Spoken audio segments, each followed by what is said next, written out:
Team, Coach Alexa here, coach for Reading and South Oxfordshire and the internet.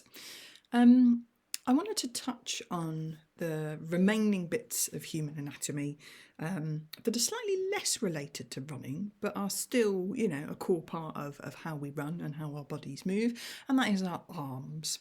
So we've got a couple of fantastic view here of the arms. This is kind of the back of the hand, if you see what I mean, coming up to the back of the shoulder. And this one is the opposite. So this is the front of the arm with the palm kind of outwards. So we've covered a little bit of the shoulder in the last video, quite complicated, very key for our running movement, as it turns out. So I just wanted to give a whistle-stop tour of what's involved in the arms. So the biggest muscles in the arms are the triceps and the biceps.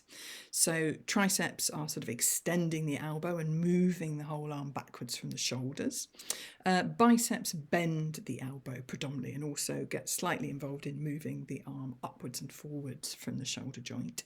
Those are the biggest arm muscles. And then we've got a hinge joint, broadly speaking, in the middle, our elbow. It's not too dissimilar, weirdly, from our legs, right? So we've got a joint at the top, either the hip or the shoulder, that moves in a whole myriad of different directions.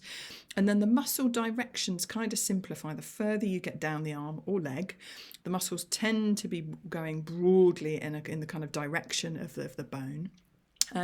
Because they're controlling a lot of the movement in the feet, so a lot of these deeper muscles in the forearm are actually controlling the movement of our wrists and our fingers. We've got a similar set of muscles that control the smaller movements actually in the hand, like we do in the feet. Lots of tendons and ligaments kind of holding everything in place.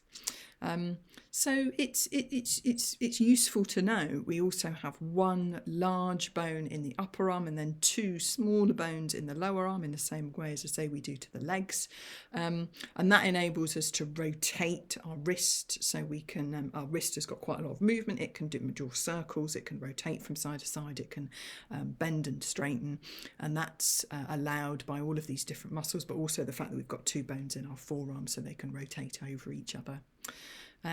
So like I said in my shoulder video, the shoulder itself plays a decent role in our running propulsion mechanism, but I think it's quite useful to reflect on the fact that actually there are some similarities in terms of the layout and how the joints move and function in terms of the shoulders versus the hips, the elbows versus the knees, and the wrists versus the ankles, and the hands versus the feet. There's definitely a lot of overlap in between the sort of range of motion you get in those joints and the type of role that they're playing, kind of a hang up perhaps from when we were four-legged creatures. I hope that's useful. Happy running.